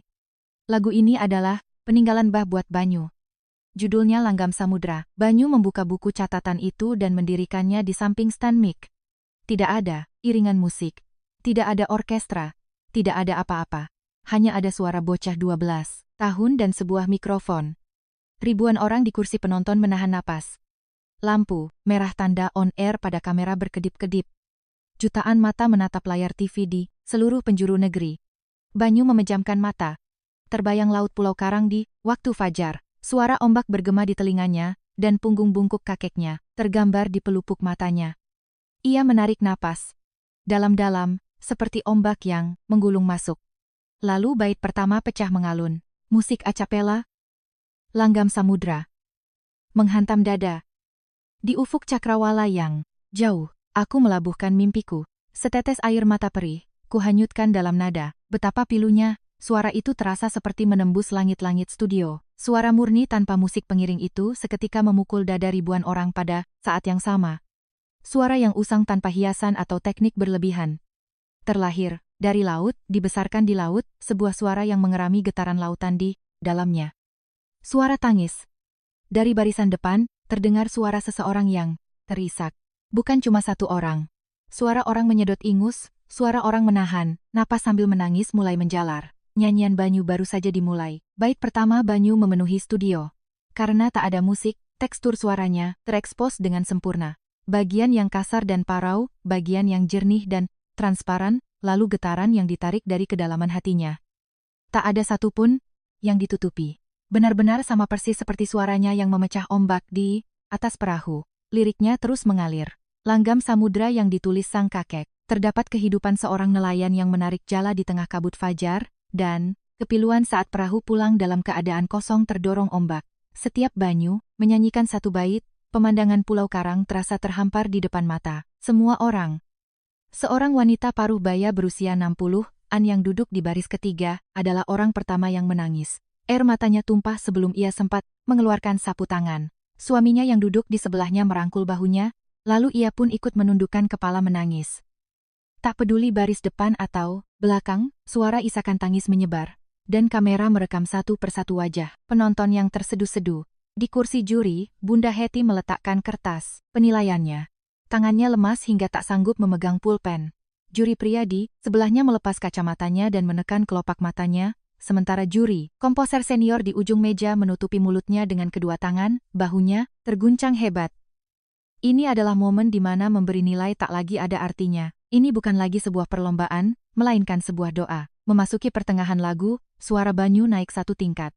Suara yang ditarik dari dasar dadanya mengalir melewati tenggorokannya dan memantul di dinding studio. Kini saatnya untuk cengkok yang diajarkan kakeknya. Berhamburan, mengatakan semua percuma. Meski tertawa hahaha, nyanyian, kepedihan yang membeku di dada. Nyanyian, ombaknya, datang. Saat ombak mau pecah, patahkan nadanya. Suara kakeknya bergema di kepalanya. Banyu menarik nada tinggi hingga puncaknya, lalu mematahkannya dalam satu tarikan napas. Pada momen sepersekian detik di saat nadanya pecah dan melengkung, seluruh kursi penonton berhenti bernapas. Getaran, itu benar-benar mengoyak jantung. Suara cengkok dari laut yang tak akan pernah bisa diciptakan di tempat les vokal manapun. Di saat yang sama, di kamar rawat inap nomor 304. Mbah Karto berbaring di atas, ranjang menatap TV yang menempel di dinding. Perawat sudah mengganti saluran, TV-nya ke stasiun TV yang menayangkan siaran langsung final. Di layar, cucunya berdiri memakai jas payet pasar malam di depan mik. Jas yang ia belikan di pasar malam itu. Saat Banyu mulai menyanyi, bibir Mbah Karto bergetar. Ia mengenali lirik lagunya. Itu lagu ciptaannya sendiri. Lagu yang ia mulai tulis 40 tahun lalu saat masih ikut grup ketoprak keliling dan disempurnakan di atas perahu saat melempar jala di laut Pulau Karang. Lagu yang belum pernah diperdengarkan ke dunia dan hanya terkubur dalam buku catatannya, kini bergema ke seluruh negeri. Mbah Karto menyingkap selimut dan mencoba bangun. Karena lengannya tak bertenaga, sikunya goyah dan rasa sakit menjalar dari pinggangnya. Tapi ia tak berhenti. Ia duduk dengan susah payah di tepi kasur, menatap TV. Suara Banyu mencapai klimaksnya. Tarikan cengkok terakhir meledak, dan nada tingginya melesat ke langit. Jeritan vokal. Saat mendengar suara itu, kedua tangan Mbah Karto terangkat dengan sendirinya. Telapak tangan kasarnya yang keriput saling bertepuk. Tepukan tangannya lemah dan lambat, tapi di dalamnya terdapat seluruh cinta seumur hidupnya. Pintar tenan cucu Mbah. Air mata Mbah Karto mengalir menuruni pipinya. Ia menangis sambil tersenyum bangga. Di studio, lagu Banyu pun berakhir. Nada terakhir lenyap di udara dan kesunyian turun menyelimuti ruangan. 1 detik, 2 detik, 3 detik. Tak ada seorang pun yang bergerak. Kesunyian absolut di mana suara napas pun tak terdengar. Kemudian, dari kursi penonton paling belakang, 1 orang berdiri. Ia mulai bertepuk tangan. Orang di sebelahnya ikut berdiri, dan gelombang itu menjalar ke barisan depan. Dalam 5 detik, seluruh kursi penonton standing ovation. Tepuk tangan tumpah ruah, sorak-sorai pecah, dan seseorang meneriakkan bravo. Tepuk tangan itu tak kunjung berhenti. 1 menit lewat, 3 menit lewat, 5 menit berlalu, tapi suara tepukan tak mereda, malah makin keras. Ada yang menghentakkan kaki, ada yang melambai-lambaikan spanduk. Bahkan para staf di belakang kamera pun ikut bertepuk tangan. Bunda Hetty awalnya mau memegang mic untuk berkomentar, tapi ia mengurungkan niatnya, berdiri, dan ikut bertepuk tangan. Komposer senior di sebelahnya melepas kacamata, mengusap air mata, dan berkata, 60 tahun karir musik saya, baru pertama kali lihat penampilan seperti ini. Standing ovation itu berlanjut selama lebih dari 10 menit, rekor yang belum pernah terjadi sebelumnya dalam sejarah pertelevisian. Para PD tahu mereka sudah melebihi durasi waktu slot iklan, tapi tak satu pun yang berniat memotong momen itu. Banyu berdiri menunduk di atas panggung. Air matanya tak mau berhenti. Namun, ia mengangkat kepalanya. Ia menatap kamera. Ia tahu kakeknya ada di seberang TV. Sana, Mbah Kakung. Suara Banyu menggema lewat speaker. Banyu udah tepatin janji. Banyu nyanyi lagunya Mbah. Banyu sayang Mbah. Dari kursi penonton, kembali terdengar sorak-sorai. Sorak-sorai yang bercampur tangis haru. MC acara berjalan ke atas panggung sambil mengusap air mata, namun beberapa saat ia tak sanggup bicara apa-apa. Sementara itu, di kursi barisan depan sedang terjadi insiden. Begitu file rekaman suara tadi diputar, pihak stasiun TV langsung melapor ke polisi. Bos Anton mencoba melarikan diri lewat lorong samping, tapi 2 orang polisi sudah berdiri menjaga di pintu keluar. Bapak Anton, Anda kami tahan atas tuduhan eksploitasi anak dan penipuan. Silakan ikut kami. Wajah Bos Anton berubah kelabu pucat. Di sebelahnya, Ratna mencengkeram tas tangannya dan mencoba kabur ke arah berlawanan, tapi para penonton wanita menghalanginya. Mau kemana kamu? Hah? Habis nyiksa anak masih mau lari? Seorang ibu berusia 60-an berdiri tegak menghadang Ratna dan membentaknya. Kaki Ratna lemas, ia pun jatuh terduduk. Polisi mendekat dan memegang lengan Ratna. Ibu Ratna, mari ikut kami ke kantor. Adegan 2 orang yang digiring polisi itu terekam kamera. tersiar secara live ke seluruh Indonesia. Di lantai 2, Direktur Kusuma berniat kabur, tapi ia berpapasan dengan tim audit internal stasiun TV. Pak Kusuma, mari kita bicara sebentar. Sekarang juga. Sekarang? Ini lagi siaran live loh. Siaran live-nya akan diurus oleh orang lain. Kami perlu verifikasi soal dugaan manipulasi nilai juri. Mulut Direktur Kusuma setengah terbuka lalu terkatup lagi. Wajahnya menunjukkan bahwa ia sadar, ia sudah tamat. Di atas panggung, Banyu tak melihat kejadian itu. Bagi Banyu, hanya ada satu hal yang harus ia lakukan saat ini. MC acara mendekat sambil membawa piala. Banyu, malam ini pemenang utamanya. Om, maaf ya, aku harus pergi sekarang.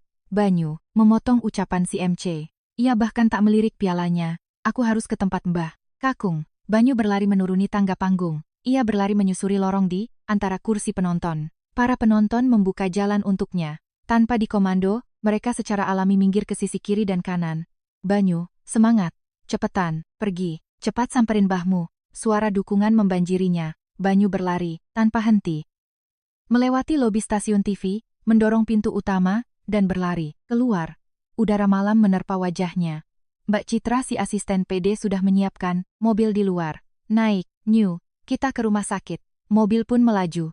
Banyu duduk di kursi belakang, memegang buku catatannya erat-erat sambil melihat keluar jendela. Lampu-lampu Jakarta di malam hari melesat dengan cepat. Begitu sampai di rumah sakit, Banyu sudah melompat keluar bahkan sebelum pintu mobil terbuka sempurna. Ia menerobos lobi, menekan tombol lift, tapi karena tak sabar, ia memilih lari lewat tangga. Ia lari ke lantai 3 dengan napas tersengal-sengal, berdiri di depan pintu kamar 304. Membuka pintunya, kakeknya sedang duduk bersandar di ranjang. Di layar TV, acara penutupan Grand Final masih ditayangkan, dan di pipi Mbah Karto masih ada bekas air mata yang belum mengering. Melihat Banyu, kerutan di wajah Mbah Karto melekuk dalam dan senyum merekah di wajahnya. Cucu kesayangan Mbah udah datang. Banyu tak sanggup menjawab. Ia berlari dan menghambur ke pelukan kakeknya. Jas payetnya kusut, buku catatannya jatuh ke lantai. Tapi itu tidak penting. Di dada kakeknya, ia bisa mendengar detak jantung. Lemah dan pelan, namun jelas-jelas masih berdetak. Mbah, Banyu udah nyanyi. Mbah kenalkan lagunya. Mbah lihat, Mbah nonton, semuanya di TV. Mbah Karto menepuk-nepuk punggung Banyu. Tangan itu kasar dan kering, tapi itu adalah tangan terhangat di dunia. Kamu hebat, New. Bener-bener hebat. Banyu menangis terseduh-seduh di pelukan kakeknya. Segala hal yang dipendamnya kini tumpah ruah. Kesepian menanti ibunya selama 6 tahun, penderitaan yang ia alami di Jakarta, semuanya mengalir menjadi air mata. Dari jendela rumah sakit, terlihat langit malam Jakarta. Meski tak ada bintang, di dalam ruangan itu terdapat cahaya yang jauh lebih terang dari bintang manapun. Kakek dan cucu yang saling berpelukan. Sejak sehari setelah malam final, telepon masuk tiada henti. 3 agensi artis besar menawarkan kontrak eksklusif, dan agensi periklanan datang membawa draft, kontrak duta merek, brand ambasador, sampai ke rumah sakit. Tawaran pembuatan album, tampil di acara variety, sampai show di luar negeri. Angka-angka di depan, nama Banyu adalah nominal yang seumur hidup belum pernah didengar oleh anak 12 tahun. Mbak Citra bertanya pelan kepada Banyu di lorong rumah sakit. Banyu, kamu mau ambil yang mana? Syarat-syaratnya bagus banget loh. Banyu menatap ke arah pintu kamar kakeknya lalu menjawab, Mbak Citra, biaya operasi Mbah Kakung, berapa? Uang hadiah menang final juga udah lebih dari cukup, sisa banyak, malah. Kalau gitu, tolong tolak semua tawarannya ya Mbak. Citra memasang wajah kaget. Semuanya, beneran ditolak semua? Iya. Kalau Mbah udah sembuh, Banyu mau balik ke pulau. Citra menatap Banyu cukup lama. Ia tidak menyangka, tatapan anak 12 tahun bisa setegas ini. Ia mengangguk lalu mengangkat teleponnya. Halo, mohon maaf, dari pihak Banyu dengan hormat menolak semua tawarannya. Iya, semuanya. Setiap kali telepon ditutup, terdengar nada bingung dari ujung telepon, tapi Banyu tidak goyah. Setelah siaran final tayang, dunia berubah. Video nyanyian Banyu tanpa musik dan video bocoran rekaman suara itu total ditonton lebih dari 20 juta kali. Berita, TV setiap hari menayangkan kisah Banyu dan kakeknya. Reaksi dari penonton sangat luar biasa. Adakah yang bisa kita lakuin buat anak ini? Open donasi tolong. Kakek Banyu dimulai. Sebuah postingan di kolom komentar stasiun TV menjadi awal segalanya. Seseorang membuka rekening donasi crowdfunding, dan dalam sehari, 3 miliar terkumpul. Di hari kedua, tembus 5 miliar, dan seminggu kemudian, menembus angka 12 miliar. Uang itu dikirim dari seluruh pelosok negeri, mulai dari 10.000, 50.000, sampai 100.000 perak. Seorang nenek, berusia 70-an mentransfer 50.000 dengan tangan gemetar di ATM sambil berbisik. Banyu itu kayak cucuku sendiri, cuma ini yang bisa nenek bantu. Mendengar kabar itu, Banyu membisu cukup lama. Ia tak menyangka orang-orang yang tak dikenalnya bersedia mengumpulkan uang demi dirinya. Jadwal operasi kakeknya telah ditetapkan. Dokter spesialis paru-paru terbaik yang akan memimpin operasinya. Malam sebelum operasi, Banyu duduk di samping ranjang kakeknya. "Mbah," kata dokter, "besok kalau dioperasi Mbah bisa sembuh total." "Iya, dokter emang bilang gitu. Kalau udah sembuh, kita pulang ke pulau ya Mbah. Naik perahu lagi, cari ikan lagi, nyanyi lagi." Mbah Karto mengelus rambut Banyu dan tersenyum. "Iya, kita pulang. Mbah kangen laut." Operasinya memakan waktu 4 jam. Banyu tidak bergeser 1 sentimeter pun dari kursi tunggu di depan ruang operasi. Mbak Citra menyodorkan air minum dan roti, tapi tak disentuh sama sekali. Saat lampu merah di atas ruang operasi padam dan dokter keluar, Banyu langsung melompat berlari menghampiri. Operasinya berjalan lancar. Butuh waktu untuk pemulihan, tapi masa kritisnya sudah lewat. Kaki Banyu seketika lemas. Ia jatuh terduduk di lantai, menutupi wajah dengan kedua tangannya dan menangis. Mbak Citra mengelus punggung Banyu pelan. Saat sadar di ruang pemulihan, kata pertama yang diucapkan Mbah Karto adalah ini. "Banyu, kamu udah makan belum?" Banyu tertawa sambil menangis. Bahkan sehabis operasi pun, kakeknya lebih mengkhawatirkan perut sang cucu. 2 minggu kemudian, Mbah Karto sudah bisa berjalan-jalan di rumah sakit. Ia tak bisa lagi menarik jala berat atau melaut subuh-subuh seperti dulu, tapi ia sudah bisa jalan santai di taman rumah sakit bersama Banyu sambil mengobrol. Suatu sore, ada permintaan besuk. Itu Ratna. Ia mengajukan permintaan besuk dari sel tahanan polisi. Setelah lama ragu, Banyu memutuskan untuk pergi. Di ruang besuk tahanan, Ratna yang ia lihat benar-benar berbeda dengan sebulan lalu. Wajahnya, tanpa makeup, terlihat pucat dan kurus, serta kantung matanya menghitam pekat. "Banyu."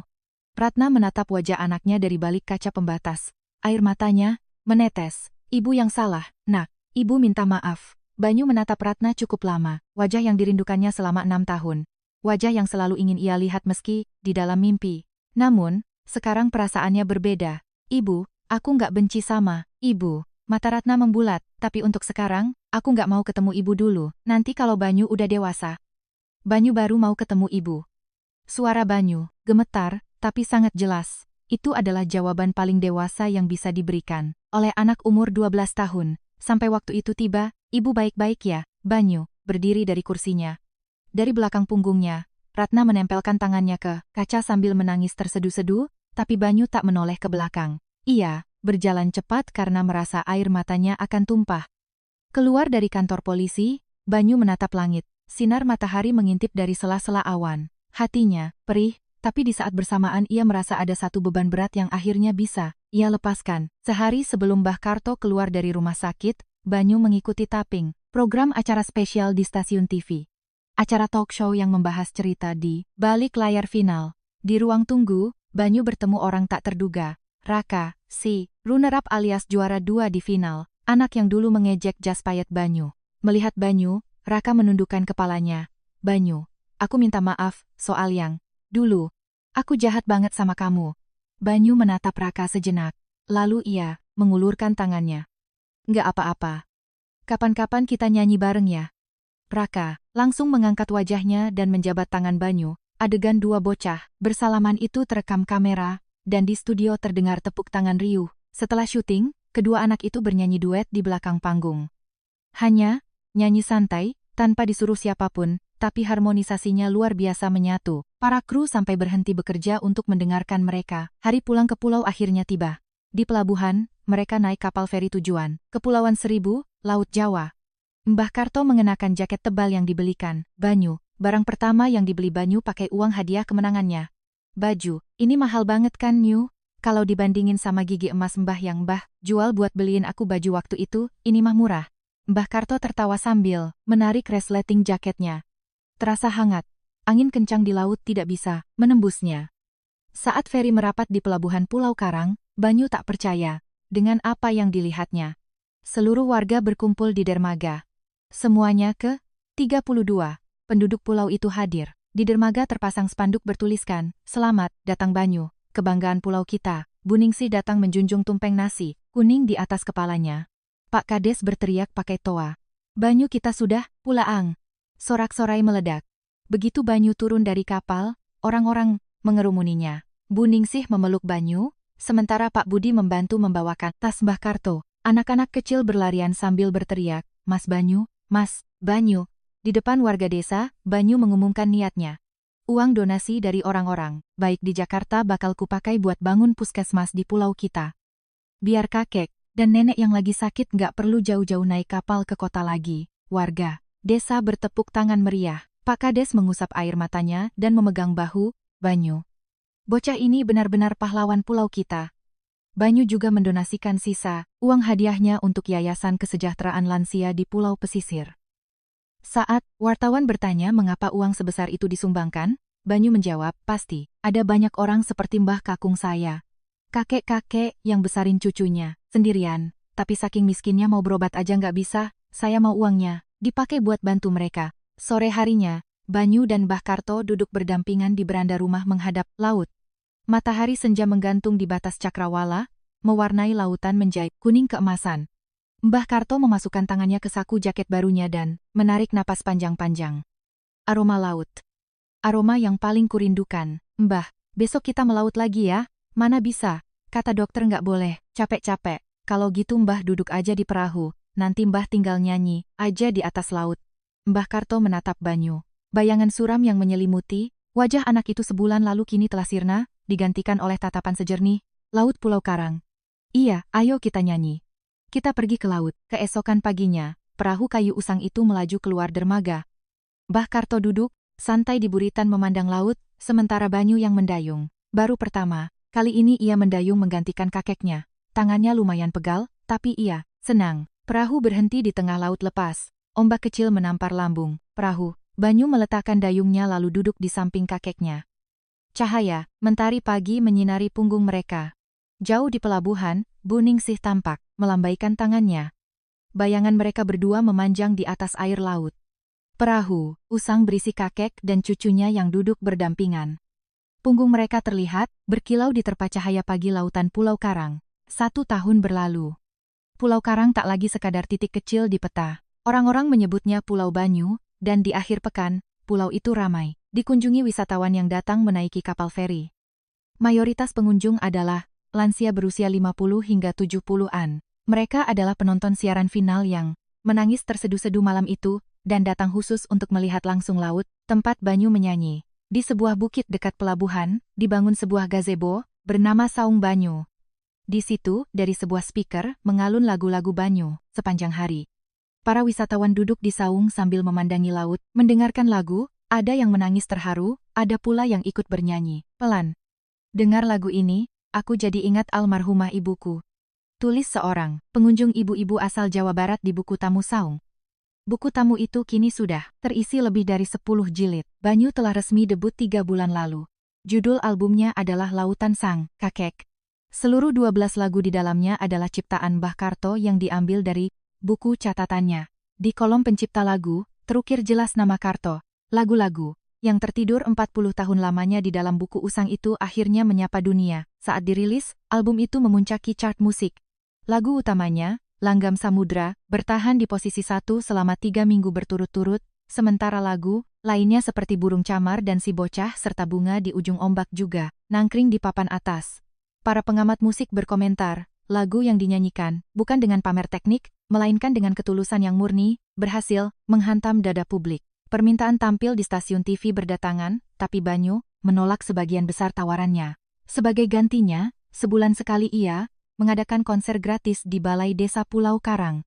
Penontonnya adalah warga lansia pulau itu. Jumlah warga yang asalnya 32 orang kini bertambah jadi 45 karena adanya puskesmas dan pariwisata yang hidup, dan setiap hari konser, seluruh warga pasti kumpul. "Nyu, hari ini mau nyanyiin lagu apa?" tanya Buningsih yang duduk paling depan. Di sebelahnya, Pak Budi mengipasi dirinya dengan kipas anyam bambu, sementara di baris belakang Pak Kades beserta istrinya duduk berdampingan. "Hari ini Banyu bakal nyanyiin lagu kesukaannya Mbah Kakung," jawab Banyu sambil memegang mik. Balai desa seketika hening. Panggungnya cuma panggung kayu seadanya, lampunya. Cuma pakai lampu neon biasa, tapi bagi Banyu, tempat ini 100 kali lipat. Lebih baik daripada panggung megah di Jakarta. Jalan hidup yang kulalui, terasa begitu jauh. Yang kurai dengan jalaku, hanyalah kesedihan, tak pernah sekalipun kutemui tepian.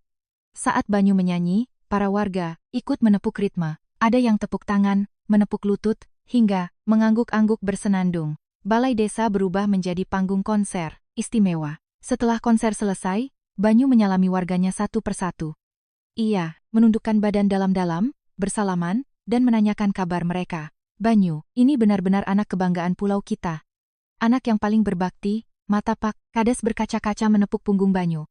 Banyu hanya bisa tersenyum malu-malu, dan menggeleng. Namun, ada satu waktu yang paling berharga bagi Banyu melebihi segalanya.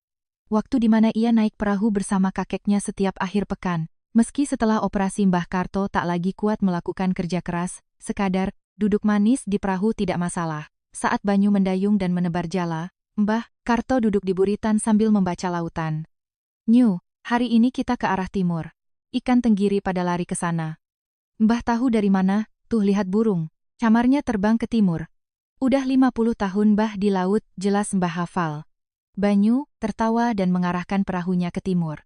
Perahu itu membelah ombak dan burung-burung camar terbang melingkar di atas kepala mereka. Sambil menunggu jala terisi, Banyu mulai bernyanyi. Mbah Karto memukul-mukul lambung perahu, mengikuti tempo. Pengiring lagunya hanyalah tabuhan perahu kayu, namun saat berpadu dengan suara ombak, itu menjadi musik pengiring terindah di dunia. "Bah, ketukannya begini bener nggak?" Banyu mematahkan cengkoknya mengikuti tempo tabuhan kakeknya. Mbah Karto mengangguk sambil tersenyum.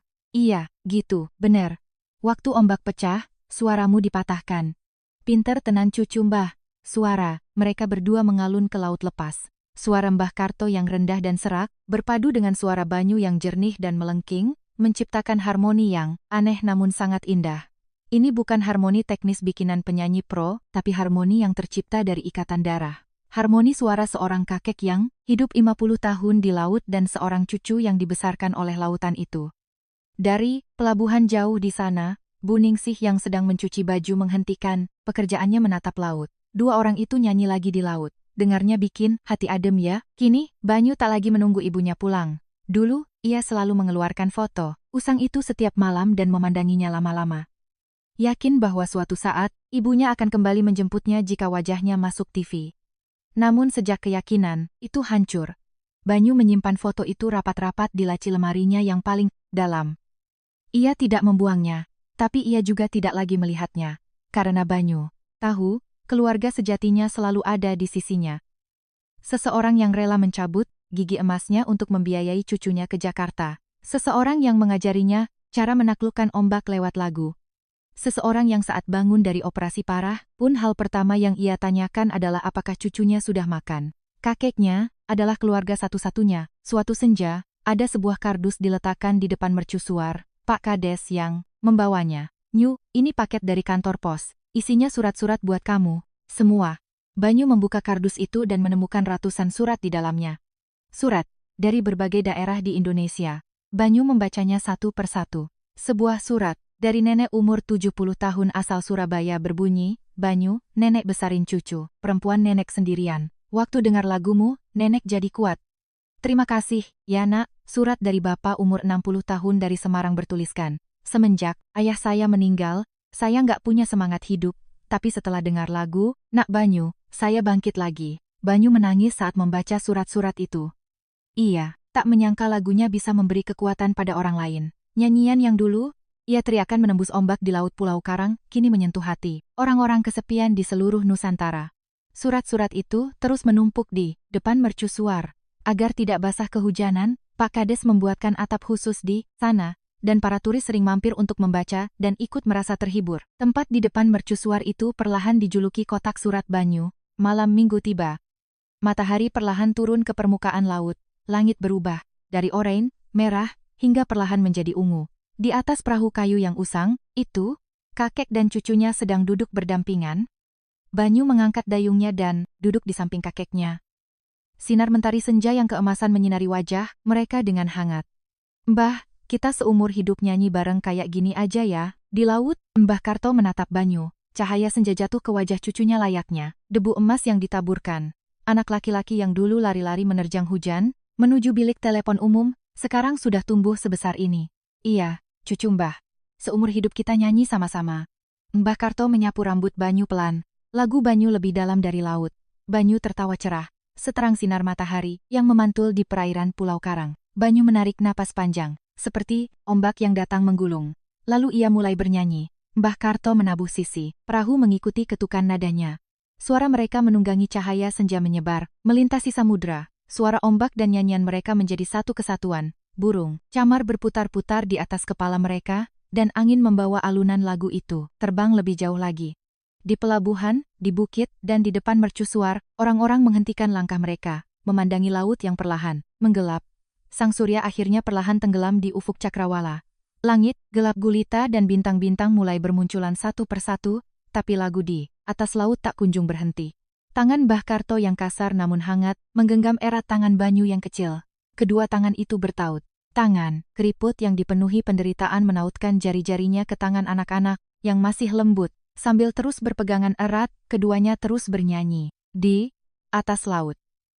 Di bawah naungan bintang. Di panggung terkecil di seluruh dunia. Bagaimana kisah Banyu dan Mbah Karto hari ini? Pepatah kuno mengatakan, orang yang menyayangi orang lain akan selalu disayangi pula, dan orang yang menghormati orang lain akan selalu dihormati oleh dunia. Bukankah kasih sayang tanpa batas yang diberikan Mbah Karto kepada cucunya akhirnya berbalik menjadi cinta yang luar biasa dari seluruh dunia untuk Banyu? Jika hari ini Anda merasa kesepian, lelah, atau merasa seolah-olah Anda sendirian di dunia ini, saya ingin mendedikasikan kisah ini untuk Anda. Perasaan cinta dan kasih yang pernah Anda berikan kepada seseorang dengan tulus, pasti suatu saat akan berbalik menerangi hidup Anda. Jadi, bertahanlah sedikit lagi. Menyanyi itu bukan soal teknik tapi ketulusan. Saat bersedih, jangan ditahan, tumpahkanlah semuanya ke dalam lagu. Hidup Anda juga layaknya sebuah lagu. Tidak apa-apa jika belum sempurna. Selama ada ketulusan di dalamnya, itu sudah lebih dari cukup. Ruang cerita Banyu akan kembali dengan kisah-kisah hangat yang tulus dan mengharukan. Sekali lagi, terima kasih banyak dari lubuk hati terdalam karena telah menemani kami mendengarkan sampai akhir.